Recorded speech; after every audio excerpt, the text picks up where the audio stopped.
perguntar para o nosso convidado do sofá, essa viagem do presidente Lula aos Estados Unidos para se encontrar com Donald Trump, a pergunta que a gente está fazendo. Você acha, Renan, que é uma parceria estratégica ou é um desastre diplomático? Na verdade, a relação do Lula com o Trump, ela varia entre desastre diplomático e parceria estratégica. Não necessariamente uma parceria boa pra gente. Você não vai ficar em cima do muro. Mas não é ficar, não. Você agora está na ponta e já logo sobe no muro, Renan? Não sumo, não. O que eu falo de parceria estratégica é bom para os Estados Unidos, não pra gente. O Lula, ele faz negócios e ele faz articulações que beneficiem ele eleitoralmente. Mas não que beneficiam necessariamente o Brasil. O Lula usou a treta das tarifas e ele se beneficiou eleitoralmente daquilo. Depois ele fez os acordos políticos necessários para ele contar uma historinha. Tudo que o Lula quer agora, no período eleitoral, é uma briga de mentira com o Trump para fingir que ele está representando a soberania do Brasil. Aí ele fica gritando para ele, soberania, soberania, soberania, enquanto as coisas importantes são deixadas de lado. A gente precisa lembrar uma coisa, as terras raras, que todo mundo diz que é objeto das discussões deles, elas estavam sendo já negociadas com os chineses antes. Agora, os Estados Unidos querem assumir o controle disso. E ninguém, absolutamente ninguém está falando em como criar uma cadeia de produção realmente que beneficie o Brasil, que utilize as terras raras como um instrumento que alavanque. Jazz tem falado isso aqui, para falar que ninguém falou. Mas Jazz não é uma presidenciável. Por enquanto, calma. Olha só, para não falar que a gente vai pegar leve com você, você é vocalista, guitarrista da banda Limão Rosa. Mas tem uma musiquinha que não sai da cabeça do Henrique. É mentira, que eu vi aquele seu sambinha do Prendeu Matou, né? Que você cantou em alguns podcasts, acho que foi do seu próprio podcast, né? Que você cantou ele, inclusive tem uma montagem que você canta ele ininterruptamente por mais de 30 minutos. Tipo o Milley também, que é cantor, né? Também é cantor. Então tem esse flerte aí com o Milley também, essa musiquinha que fala de prendeu e matou também. Enfim, é muito amplo o espectro do partido, né? Mas você quer cantar a música? Não, passo. Até se você se sentir confortável, quiser cantar um pouquinho da musiquinha do... É meio monotônica, né? Prendeu, matou, prendeu, matou, prendeu, matou, né? Prendeu, matou, prendeu, matou. Que foi o seguinte, foi um grito ali eu tava no meio de uma live, e foi meio que criado na hora, em que eu tratava do seguinte, houve aquela morte, não sei se vocês acompanharam a época, de um ciclista na frente do Parque do Povo. O cara toma o celular dele, e aí depois tem a incrível decisão, falou, acho que eu vou matá-lo, porque sim. E dá o tiro, mata aquele sujeito. E as pessoas se perguntando o que fazer com aquele rapaz. Porque o direito penal brasileiro, por muito tempo, levava como perspectiva a ideia de que nós precisamos reabilitar. Nesse momento, nós voltamos para a nossa rede de rádio. Estamos com o Renan Santos aqui, do partido Missão. A Ana Ering me corrigiu tanto, não pode falar o Missão, mas o partido Missão. Pode ser o partido Missão ou a sabe Missão. O tanto que a Ana fala, não pode falar o partido. Missão é o que o PT fez durante todos esses anos de governo. Eu pensei que o Missão era sobre a posição de vocês nas eleições passadas, né? Que vocês declararam neutralidade no segundo turno. Coragem do Henrique. Não existe neutralidade nada aí. Coragem do Henrique. Omissão é você adotar o caminho mais fácil. O caminho mais fácil é puxar saco de um, puxar saco de outro. O caminho nosso foi arrumar briga com os dois maiores blocos políticos do Brasil. Isso é o oposto de ficar no muro. Isso é pagar um preço muito caro pelos seus valores. O caminho fácil é fazer como, por exemplo, nossos concorrentes diretos aqui, no primeiro turno. Vou botar o Zema ou o Caiado, que ficaram puxando o saco do Bolsonaro. Puxar o saco, você ganha. Você tem um bloco que puxa saco, igual o Boulos puxa saco do Lula. Você não gosta de ninguém? Não é que eu não gosto de ninguém. Eu gosto de quem é corajoso e que faz trabalho sério. Mas não tem nenhum corajoso ali, os caras são candidatos. Para ser candidato tem que ter, no mínimo, um pouco de coragem, não? Tá, então eu vou falar então que qualquer um, o Padre Kelman é corajoso. Então eu vou ficar reconhecendo os méritos de todo mundo que é candidato. Candidatos têm que, antes de tudo, ter um partido e ser nomeado a ser candidato pelo partido. Então eu posso fazer uma lista inteira, botar do Emael ao Padre Kelman e falar que todo mundo é corajoso, não é assim. A gente tem que falar assim, são pessoas, são figuras públicas que, diante de grandes dilemas, decidiram proteger o seu, vamos dizer, seu capital político e não fazer enfrentamento a figuras poderosas dentro do seu bloco. Eu volto a colocar, uma pessoa de direita batendo uma pessoa de esquerda, é fácil, você ganha seguidor. Todo mundo ganha seguidor. E uma pessoa de esquerda batendo uma pessoa de direita, também. Agora, quando uma pessoa de esquerda critica de esquerda, você tem que olhar para ela e falar, opa, tô vendo aqui um mérito. Vou dar um exemplo, o Gabeira. O Gabeira, uma figura da esquerda, que faz críticas a pessoas da esquerda. Eu respeito isso. Aqui na PAN, você já tiveram várias pessoas à direita que fazem críticas a pessoas da direita. E essas pessoas contam com o meu mais profundo respeito, porque essas pessoas perdem quando fazem isso. Agora, o cara que fica só... não, você é de direita, eu finge que não aconteceu nada. Você é de esquerda, que eu finge que não aconteceu nada. Renan, você não acha que tem uma crítica muito contundente às suas propostas, que elas são muito boas para engajar? O prendeu, matou é muito bom, mas para governar é muito difícil. Como é que você coloca isso em prática? Na verdade, não, porque quando eu falo nas propostas que a gente traz de endurecimento de leis penais, de direito penal do inimigo, são propostas que foram aplicadas em muitos países e funcionaram. Então elas são altamente funcionais. O problema é que no Brasil, a gente naturalizou o absurdo. O Brasil, você fala, é errado ter favela. As pessoas, não, como assim? A favela faz parte da paisagem brasileira, a nossa cultura é favela. Não, eu tenho que punir um bandido. Não, eu tenho que reabilitar o bandido, porque houve uma desigualdade social. Desculpa, isso é um tipo de política que na prática, que na aplicação não funciona. E aí, sou absurdo ou agressivo eu falar o óbvio. O problema no Brasil é que a gente naturaliza tanto absurdo que falar o óbvio se torna um ato de contestação. Fale um óbvio aí, contestável. Um óbvio, políticos não deveriam dispor de tantos privilégios. Um óbvio, a classe política brasileira, o dito centrão, não deveria mandar no Brasil da maneira como manda. O óbvio, prefeituras pequenas que não têm capacidade de autossustentar, deveriam se fundir junto com outras maiores para você criar complexos urbanos funcionais. Só que no Brasil tudo isso é só loucura. Loucura. Não deveria ser loucura. Mas, Renan, uma pergunta, né? Essa questão do direito penal e tudo mais é uma matéria do Congresso. Como é que você pretende, caso eleito, executar essas propostas? Ok, mas como fazer? Qual que é o passo 2? Beleza, ganhou. E aí? Mas, e depois? Porque existe uma questão de governabilidade. E eu acho que nessa tem uma questão que é cláusulas pétreas da Constituição. Você imagina também que é o momento de ter uma nova Constituinte? Vamos lá, são duas perguntas diferentes. Primeira coisa, o direito penal do inimigo e as alterações às leis penais não mexem com cláusula pétrea. Elas mexem, por exemplo, com matéria constitucional, o que é diferente de cláusula pétrea. São duas coisas diferentes. Congresso. Óbvio, mas... E presidencial? O presidente ele tem poder de iniciativa para projetos, tanto com medidas provisórias, quanto projetos de lei, quanto PEC que ele manda. O Henrique, ele está falando de governabilidade. Então, eu vou reinterpretar a tua pergunta. Você está falando, você teria que ter governabilidade. Lógico. Num regime republicano democrático, você tem que construir governabilidade. O problema é que a gente vive num país doente, maluco, que a governabilidade se dá tendo que fazer acordo com bandido. E, infelizmente, todos os presidenciáveis, se chegarem lá, vão ter que sentar na mesa para conversar com bandido. Porque o povo brasileiro elege bandido.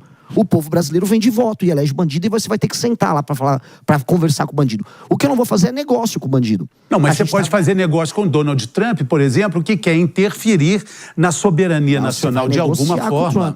Aí é um papel de Estado que o presidente da República... Você concorda que ele entre aqui para combater as facções criminosas? Nunca. Não deixaria? Nunca. Mas aí você já vai brigar com o Trump? Isso não é brigar com o Trump. Ajuda sim. O quê? Parcerias estratégicas. Parceria tecnológica, parceria de troca de informações sobre movimentações financeiras. Não, tem que entrar para subir o morro. Não, ter tropas americanas no território brasileiro? De certa forma. Uma base militar aqui, como parte da direita. Eu não sou o Flávio Bolsonaro, que ficaria, assim, ele teria prazer quase sexual em uma coisa dessa acontecer. Ou o Lula vem da China se colocar aqui.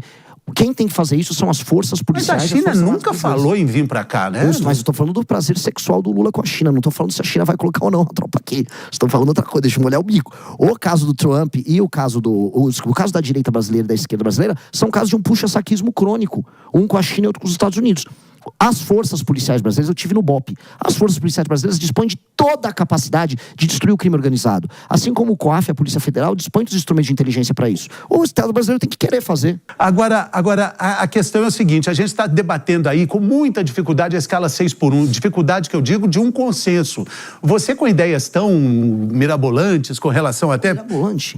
Questão criminal, poxa, prendeu, matou é uma ideia mirabolante. Ou não é só letra de música, né? Na China, nos Estados Unidos, no Japão, é basicamente lei e ordem. Quem não tem no Brasil. Não, mas peraí, prendeu, matou é muito radical. Não, é bem simples, olha só. Você é um bandido, você gosta do modelo chinês? Eu acho que a China impõe lei e ordem, e impor lei e ordem contra o crime, ou seja, penas muito duras e capacidade de Estado. É um princípio comunista esse aí, hein? Não é, cara. É o princípio basilar da ideia de Estado. Uma das funções primordiais do Estado é impor ordem dentro do seu território. Não importa se é Estado liberal, se é um Estado democrático, de direito, se é um Estado comunista, se é um Estado despótico, absolutista, monárquico, teocrático, todos têm que impor lei e ordem. Quando um Estado fala assim, eu não vou impor lei e ordem, eu vou achar que o bandido ele tem um papel social, como é o caso do Brasil, aí as pessoas morrem, é o que acontece. O prendeu, matou é muito simples. Você é um bandido, você está numa favela, você está com uma metralhadora. Você viu o policial se chocou com você, está na sua frente. O que você faz? Se você se entregou, prendeu. E se você não se entregou? Matou. Não, mas vamos levar isso para a Avenida São Luís, aqui na Praça da República? Então vamos lá, tem um cara com metralhadora. Não, eu com meu celular. Aí é bem simples, você tá andando na rua com o seu celular, aí vai aparecer um bandido. E o bandido vai com uma outra regra, entregou, matou. Se você entrega, talvez você não morra. Se você não entregar, aí você morre. Mas a polícia prendeu o cara que roubou meu celular. Aí ele vai preso. E tem que ficar muito tempo. Aí nesse caso não tem a parte do matou. Prendeu ou matou. Prendeu ou matou. A gente só pôs então mudou a letra, hein? Pra caber na música, mas tem que caber na música. Tem que caber na música. Porque assim, prendeu, matou, ele tem uma métrica. Se eu boto prendeu e matou, aí ficou ruim. Falar em música, por exemplo, tem uma música dos Titãs muito boa, Sonífera Ilha e tal. Falando sobre ilha, qual político de Brasília você levaria para uma ilha deserta para ficar 1 ano com ele? Kim Kataguiri. Difícil, né? Porque ele ia ficar jogando videogame, cara. Você nem conseguiu conversar com ele. Uma ilha deserta não tem videogame. Fala o nome, pra ficar lá, convivendo durante 1 ano. Pô, é muito difícil isso. Eu realmente nunca imaginei uma situação... Tudo bem, então escolha um pra ficar lá pra sempre. Um que você deixaria. Pra isolar lá... Eu isolaria um que com certeza vai vencer a eleição para deputado federal, que é o Zé Dirceu. Ele é o homem mais inteligente do PT, ele é um estrategista. Eu venho estudando os planos que ele vem tendo para a reeleição do Lula e o que o Lula deveria fazer após eleito. Muitas pessoas acham que você pegou... exatamente isso, porque existem coisas, até num podcast recente foi colocado que as ideias do Dirceu pareceriam muito as suas, mas no caso seriam mais as suas parecidas com a do Dirceu, dado que ele é mais velho. Em algum momento você se inspirou em algo que o Dirceu fez? Você falou agora de lideranças brasileiras, você colocaria o Dirceu como uma liderança que você utilizou como base para suas propostas? Não porque o Zé Dirceu, quanto proposta, tá?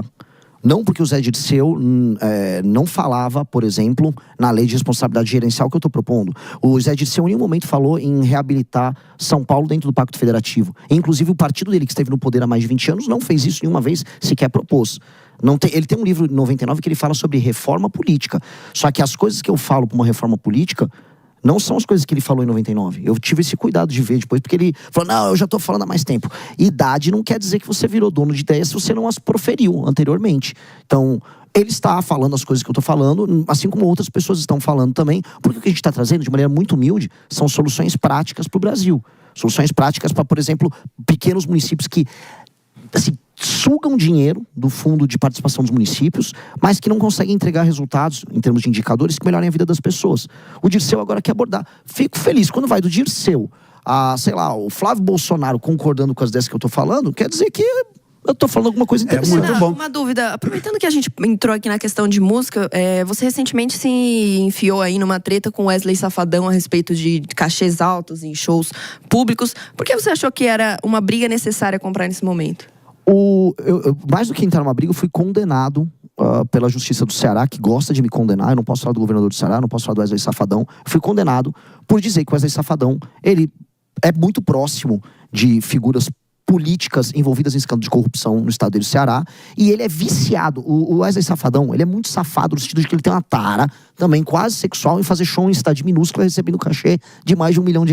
O cara gosta disso. E eu acho que um município pequeno, que não consegue se sustentar do ponto de vista econômico, não tem o direito de fazer um show gigantesco, com um faturamento enorme, com Wesley Safadão. Eu acho que ele tem outras prioridades do tipo esgoto, do tipo alfabetização. Faria um feat com o Safadão?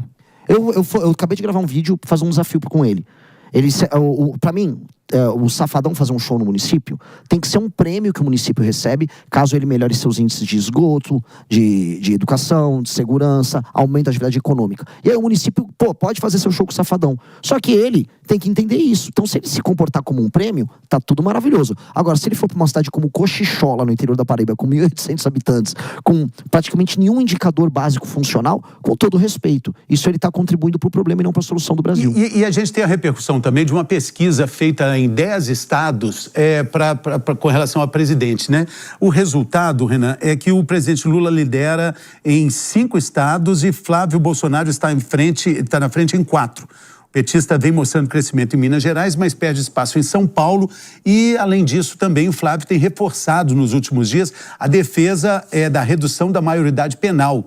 Graduações de 14, 16 anos. Esse parece ser o grande discurso da campanha, né? A redução da maioridade penal. Até os eleitores do presidente Lula, a gente mostrou aqui no programa, defendem isso também, né? Seria algo que você gostaria de contemplar também no seu provável governo? Eu obviamente defendo. Eu defendo que para crimes hediondos não existe maioridade penal como acontece em outros países. Se uma criança de 12 anos foi capaz de violentar sexualmente uma mulher, não importa a idade da mulher, se ela foi capaz de ocultar um cadáver, ela tem que ser capaz de ser presa por muito tempo. Não existe reabilitação para um psicopata dessa natureza. Dito isso, o senhor Flávio Bolsonaro e outros que todos agora querem penas muito duras e tal, ele teve 8 anos de mandato como senador, tendo o pai dele como presidente da República e nunca propuseram isso. Na verdade, o pai dele, o Jair Bolsonaro, não andou com nada em matéria penal no Brasil. Muito pelo contrário. Quando o Moro colocou o pacote anticrime, foi o senhor Bolsonaro que trabalhou para desarticular. Ou seja, ele teve uma agenda pró-bandido no governo dele. E não adianta o Flávio falar que não. Não adianta o Flávio falar que não. Dos maiores defensores da agenda da impunidade do Brasil, o Gilmar Mendes no STF, o Flávio Bolsonaro é parceiro. Curiosamente, foi o Gilmar Mendes que salvou o Flávio Bolsonaro no escândalo da rachadinha. Não adianta o Flávio fingir que não. Foi o processo, foi lá com o Gilmar Mendes que ele evocou lá da Justiça Estadual do Rio de Janeiro, trouxe para o STF, criando uma ficção de que ele teria uma espécie de foro privilegiado ali. Aí ele não tem coragem. Mas isso a gente viu aqui no Sofá, porque antes de ter essa notícia de que o próprio eleitor do Lula é a favor da diminuição da maioridade penal, o Henrique, o herói de todas as resistências, ele era contra. Ele era contra. Aí ele viu a pesquisa e mudou de ideia. Tomou uma diesada. Não é isso. Tomou a diesada. O que acontece é o seguinte, invertida. Eu acho que não há condições de redução da maioridade penal com o sistema penitenciário que a gente tem hoje. Porque você colocar um menor de idade, um menor infrator dentro do presídio, que é uma escola do crime, hoje você vai estar fazendo ali uma formação infinita de pessoas para organizações criminosas, que é o que acontece dentro do presídio hoje. Até aproveitar que a gente está com um candidato aqui, caso haja redução da maioridade penal, você acha que os presídios, no formato que são hoje, eles têm condições como você imagina a função do presídio para com os criminosos? E se você acha que, assim, hoje os presídios não funcionam como uma escola do crime, se a gente colocasse menores lá, dada a legislação que nós temos, a gente só não fomenta mais pessoas para o crime organizado quando elas saírem da cadeia? Pois bem, eu tive a oportunidade de ir em Pernambuco, num presídio que tinha sido desativado há coisa de 2 meses. O presídio era administrado pelo Comando Vermelho. A maior parte dos presídios no Brasil são administrados pelas facções. É comum no país inteiro. Isso é um fato dado. Isso é um fato dado. O Oruan, o Poço do Rodo, quando foi detido lá no Rio de Janeiro, teve que preencher um formulário falando: eu pertenço ao Comando Vermelho. O Estado brasileiro formalizou a existência disso. Nós temos que desmontar isso. Por isso a gente tem que ter uma política muito séria de destruição do crime organizado. Destruição institucional deles. Então, eu recupero as favelas que estão na mão do crime, assim como eu recupero os presídios que estão na mão do crime.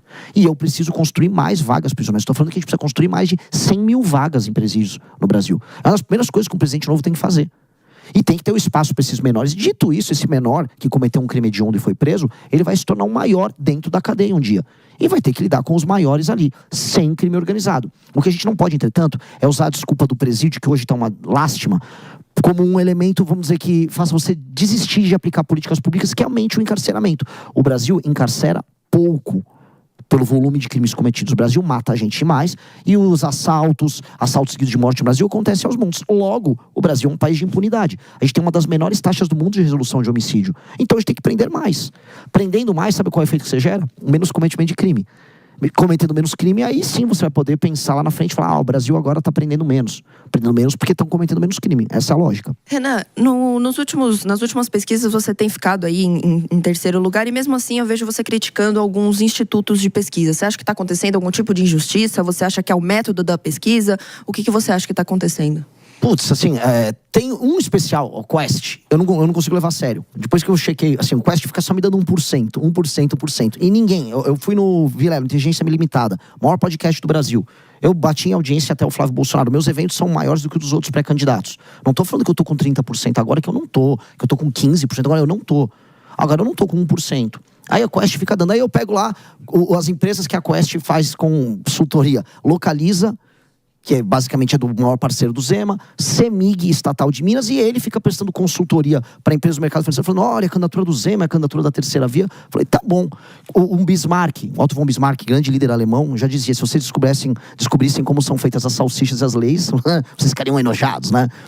Pois bem, as pesquisas também. Se vocês entenderem a lógica, a dinâmica de gerar ou não gerar um efeito manada com o candidato, aí você começa a entender que essas coisas, infelizmente, interferem na tomada de decisão dos eleitores, sim. E a gente tem que tomar cuidado. Mas aí, quando você começar a subir, você vai mudar a opinião sobre as pesquisas? Depende. A Datafolha não tem o problema dele. Ela não me dá o número que eu acho que eu tenho. Mas eu posso discordar da metodologia, eu não vou discordar da intenção. Eu queria fazer uma pergunta para o cidadão Renan, não para o candidato. Se você fosse responder uma pesquisa, aí eles te colocam lá os candidatos todos, você ia falando, o meu candidato é esse aqui, é o Renan Santos e tal, do Missão, do partido Missão.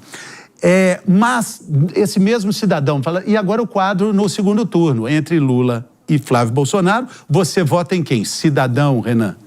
Cidadão Renan vai votar no Renan. Não tem. É segundo turno. Eu não vou entrar pra uma guerra. Não, mas é cidadão, não é o candidato. O cidadão Renan pensa da mesma maneira. Aí não tem. Aí a Pirili vai falar, não tem você só tem Flávio e Lula. A Pirili vai ser convencida pelo trabalho nosso. A Pirili vai jogar com a gente. Você gostou do boneco, Pirili? Eu gostei do contrato que pegaram pra ter aquele boneco. Os caras põem contrato milionário pra fazer um boneco horroroso ali. Renan, aproveitar... Eu tinha lido algumas matérias antes de você vir aqui hoje pela manhã e uma delas diz que você acumularia dívidas aí previdenciárias e dívidas de impostos. Eu queria que você explicasse isso. Primeiro, se isso é verdade, tá? E segundo, que você explicasse isso. E caso seja verdade, queria saber se você verificou se essas dívidas podem se enquadrar no novo Desenrola, se você cogitou participar do programa. Não, na verdade eu não tenho nenhuma dessas dívidas. Primeiro, assim, uma matéria mentirosa dizia que eu devia 400 milhões, fizeram uma operação para prender membros do MBL e perderam na justiça. Depois, outra dizia que eu devia 6 milhões, outra dizia que eu devia 3, outra dizia que eu devia 1. Pois bem, eu não devo nada disso, tenho todas as certidões negativas. O que eu tive por um tempo eu administrei uma empresa que ela, antes de eu entrar, ela tinha seus problemas fiscais, seus problemas trabalhistas. Eu administrei por um período, administrei bem a empresa e depois saí da empresa. E aí o seu nome fica constando na receita como parte daquilo. Aí eu mandei tirar meu nome disso, porque não tem nada a ver com isso, e as dívidas, inclusive, nem existem. Então, eu não tenho Desenrola pra mim, aliás, nem concordo com o programa Desenrola. Isso só foi um ataque rasteiro, como muitos que fazem contra nós, que é parte do jogo político, porque é parte do jogo político. Agora, é um ataque mentiroso. Com relação a essas questões, você está preparado também para entender todas as articulações que acontecem com o MBL, essa coisa intempestiva, coisa muito juvenil, né? Toda essa história de, poxa, o cara cria casos, falando, o Mamãe Falei tem um histórico completo e complicado disso tudo. Você carrega uma bagagem difícil de levar, né? Eu carrego a bagagem de um movimento que há 12 anos nunca se vendeu, não tem um escândalo de corrupção sequer, que topou perder seguidores, perder estrutura em nome daquilo que acredita. Eu carrego a bagagem de milhares de jovens que ficaram carregando prancheta no meio da rua para coletar assinatura para montar um partido, algo que quase ninguém conseguiria fazer no Brasil. Então, Renan, nós estamos completando agora 20 anos daquele famoso salve geral em 2006. Eu era repórter de rua nessa época, corri muito atrás de banco estilhaçado, policiais sendo mortos. E há 20 anos, naquela época, o então governador Geraldo Alckmin, que diz o Henrique é um comunistaço, né, Henrique? Agora é o camarada. Ele teria dito, Geraldo. o PCC está morto. Pois então, a gente viu que os tentáculos só cresceram e o que se diz é que é preciso sentar na mesa para governar, conversando com essas facções criminosas. Você acha que dá para colocar na mesma frase governabilidade e facção criminosa? Não, mas o Brasil não é um país sério. O Brasil não é um país sério e quando você não é um país sério, você é obrigado a conversar com um bandido. Então tem que sentar na mesa com eles? Não, você tem que eliminar eles. Eu tô falando que o Brasil não é sério. Por não ser sério, ele se senta. O Geraldo Alckmin, ele em 2006 e o governo de São Paulo em 2011, 12, poderia ter eliminado o PCC. Ele optou por não eliminar. O PCC obteve o monopólio do crime aqui em São Paulo e ele controla a operação criminosa. Tanto que todo mundo sabe, a operação multibilionária do PCC acontece no Porto de Santos, a Baixada Santista está inteira tomada, estava lá, gravei lá, não pude entrar em áreas da cidade de Santos porque o PCC controla, igualzinho o Rio de Janeiro, e lá eles exportam a droga que vem lá do Mato Grosso do Sul. Os bilhões que eles faturam com a exportação da droga os bilhões que são reinvestidos em lavagem de dinheiro envolvendo combustível, como a matéria da PAN agora mostrou, no mercado financeiro com a REAG. Inclusive, você vai ver que no mercado financeiro rolou dinheiro deles do crime misturado com o dinheiro dessas operações do banco. Dito isso, chegou uma hora de sentar na mesa com eles? Não, eu vou sentar numa mesa em que eu vou ficar vendo eles sendo mortos pela Polícia Militar do Rio de Janeiro, Polícia Militar de São Paulo, que é a mesa de comando do presidente da República, falando parabéns, eliminou esses caras. Ou presos para sempre, num presídio de segurança máxima. PCC tem que morrer ou deixar de existir. Institucionalmente não pode existir. E um presidente da República que aceite que um pedaço do seu território seja ocupado pelo PCC, Comando Vermelho, ele não está no cumprimento da sua função de presidente. Não está. Está em descumprimento. É ilegal. Um presidente da República que permite isso, ele não é presidente. A cada dia que passa, nós estamos tendo mais notícias de nomes políticos envolvidos com crime organizado. Estou dando esse exemplo aqui porque é um notório recente do suposto envolvimento do ex-presidente da LERJ, na época presidente, Rodrigo Bacelar, com o Comando Vermelho e outros nomes ali no entorno. Políticos que estão envolvidos com o crime. Beto Louco também, que protagoniza essa possível delação aí, também tem esse recorte. Renan, como que você vê e avalia internamente na política essas forças do crime organizado lidando com as autoridades? E você me diria, assim, quem são essas autoridades que você vê claramente que estão mais envolvidas com o crime organizado? Porque muita gente ainda tenta falar que isso é fantasia, que não é assim, mas nós sabemos que países como México, Colômbia, esse foi o caminho que o crime se fortificou e virou incombatível, praticamente. Jess, existem duas maneiras que o crime ocupa um país. Uma é a ocupação horizontal. Quando a gente olha no mapa, você vê um horizonte, certo? Horizontal. Aí você vê as áreas, igual tem o mapa do Rio de Janeiro, isso aqui é CV, isso é ADA. E outra é a ocupação vertical, que é a ocupação pelas instituições. Ou seja, eles vão ocupando áreas do Ministério Público, da Polícia Civil, da política, das ONGs, do mercado financeiro, de portos, autarquias. O PCC, em geral, faz ocupação vertical. Não que ele também não faça horizontal, como a gente viu em Santos. E o Comando Vermelho faz a horizontal. Ele vai tomando áreas de favelas ao redor do Brasil. Para cada uma tem que ter um modelo de destruição. Pois bem, no Brasil, para você virar um narco-estado, você tem que fazer a ocupação vertical. Ou seja, ocupar assembleias legislativas, ocupar posições em Brasília, de modo a você começar a tomar decisões junto com o poder estabelecido. Que é o que aconteceu na Colômbia, que é o que acontece no México.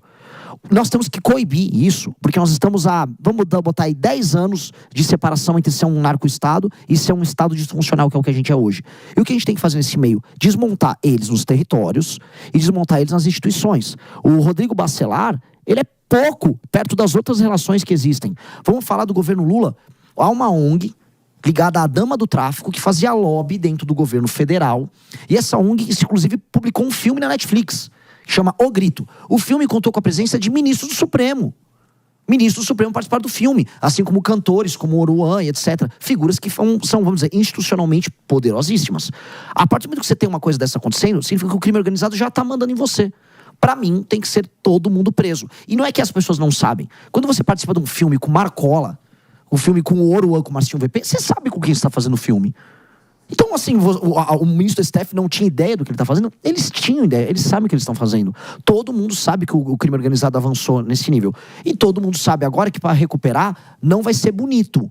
Não vai ser bonito o que eu vou precisar fazer quando ganhar. Sabe quem tá doido para arrumar isso aí? Chama-se Donald Trump. Tá conversando daqui a pouco com o Lula sobre isso também.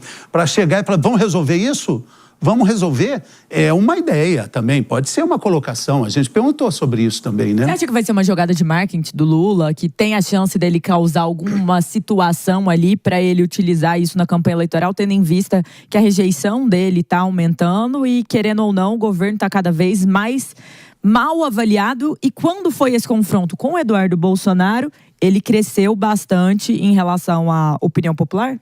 Para ele faz todo sentido. Para mim, ele vai para os Estados Unidos entregar uma coisa muito boa pro Trump, que é uma causa, e o Trump entregar uma coisa muito boa pro Lula, que é uma causa. Eles não precisam chegar a acordo nenhum. Se eles conseguirem uma boa demanda, eles têm uma boa causa para cada um dos seus eleitorados. O Trump está passando por um período, gente, entendam, de muita queda na popularidade dele. A guerra, o conflito no Irã, pro Trump foi um desastre. A questão das tarifas geraram pressão inflacionária no eleitor de classe média do Trump. Ele está com graves problemas. E o Trump não costuma passar um dia sem arrumar uma confusão. Exato. Será que hoje vai passar? Agora é uma confusão que ele gosta. resposta, né? Se ele quiser mostrar para o eleitor latino dele que ele tá resolvendo, que esse é o sonho do Marco Rubio, que é mostrar que ele vai resolver o problema do socialismo nas Américas, ele joga uma historinha ali para contar pra turma dele. Então, eu acho que esses dois vão arrumar boas historinhas pros seus respectivos públicos, porque ambos estão precisando. E nesse momento eu vou falar uma coisa pra você, Jessica, que é mais louca. O Trump precisa mais que o Lula. O momento político do Trump é muito ruim. Quem diria, hein, Henrique, o Lula vai lá ajudar o Trump, hein? Eu acho que não vai ajudar, não. Eu não sei se o Trump tem muito como sair da situação que tá, porque a lambança lá nos Estados Unidos é muito grande do que ele vem fazendo. É bem ruim mesmo, a posição dele tá bem ruim. Renan, aproveitar que você foi a Pernambuco há uns meses atrás e visitou a casa em que o presidente Lula nasceu, né? Você jogou sal grosso na casa dele, colocou ele como um inimigo do Brasil. Você enxerga, de fato, o Lula ou os seus adversários políticos como inimigos? Você acha que isso é um bom termo para se utilizar? Eu posso falar que eles são, vamos dizer, adversários enfáticos, mas acho que inimigo cabe, é um sinônimo de outros termos similares. O Lula é um adversário e um inimigo de um Brasil que dá certo. Minha geração, cara, eu não sei quando você tem. Tô com 26. 26. Você também tá sofrendo isso, você vai sofrer. Espero que não sofra tanto mais. Minha geração, quando eu fiz 18 anos, o Lula virou presidente. Eu fiz 18 anos em 2002. Minha geração foi marcada pelos voos de galinha, pelo aumento da criminalidade, pela naturalização de que o país está dividido em dois. O Lula acabou com o meu futuro. Eu tenho 42 anos, sou um cara, do ponto de vista de trabalho, sou um cara de sucesso, fundei partido político, tenho a segunda maior revista do Brasil, trabalho com ONG, dedico todo o meu trabalho pro MBL. Dito isso, pessoas do meu universo não conseguem comprar uma casa hoje. Minha geração fracassou. A geração que tem 30, 40, 45 anos deu errado. Tá tendo que fazer Uber tendo diploma. E foi o Lula que não fez as reformas para tornar o Brasil um país sério, enquanto ficou comprando o voto dos mais pobres do Nordeste. Esse cara é meu inimigo, sim. Esse cara destruiu a minha geração. Eu tenho que vingar a minha geração contra o Lula. É isso que a gente tem que fazer. Então, quando eu joguei sal, eu fiz o que os romanos fizeram. Quando os romanos destruíram Cartago, havia uma campanha em Roma que se chamava Cartago delenda est, destruam Cartago. E aí os romanos destruíram Cartago e tacaram o sal em cima e falaram, não vai mais nascer mais nada aqui. Joguei e jogarei novamente. Não pode nascer outro líder populista que divide o próprio país, fica servindo com uma espécie de cafetão da miséria e achando que vai ficar tudo bem. Não vai, cara. Ele acabou com a minha geração e eu vou acabar com a carreira dele. E se você fosse na casa do Milei, lá na Argentina, aí você não ia jogar sal? Você ia jogar sal num churrasco argentino com o Milei. É isso que eu vou fazer, que eu sei fazer tão bem quanto os argentinos. Jogar um salzinho ali, ó. Muito bem. Olha só, eu quero também saber a sua opinião. Você trabalhou com seu pai, né? Você está falando de sobrenome, mas você trabalhou com seu pai numa empresa, né? Não, eu fui sócio de outras pessoas na minha própria empresa. Mas, obviamente, que eu já ajudei meu pai quando precisava. Muito bem. Mas eu queria saber sobre a escala 6x1. Você trabalhava de segunda a sábado, de segunda a sexta? Num caso de uma empresa, como é que seus funcionários vão trabalhar? Sua opinião sobre a escala 6x1, que é muito importante, que é o grande debate brasileiro. Só terça e quarta, igual algumas pessoas em Brasília? Algumas pessoas em Brasília. Eu vou trazer uma notícia muito ruim sobre políticos em Brasília. Eu poderia fazer um meme aqui falando que os políticos não trabalham nada, que eles são vagabundos. O maior problema dos políticos é que eles trabalham muito. Os políticos têm uma escala 7 Não, peraí. Não, você não disse isso. Não. Você quer a braba, quer polêmica no teu programa? A maior parte dos políticos trabalham todos os dias da semana, roubando, corrompendo, trabalhando contra o Brasil. E é por isso que eles são muito efetivos e o Brasil não dá certo. Se você acha que o político não trabalha, você está subestimando o teu inimigo. O político trabalha muito. Político do Centrão, fim de semana, tá lá com Mas eu vou dizer uma coisa que eu falei no início. Enrolou e não respondeu. Subiu no muro. Agora não. Enrolou sim.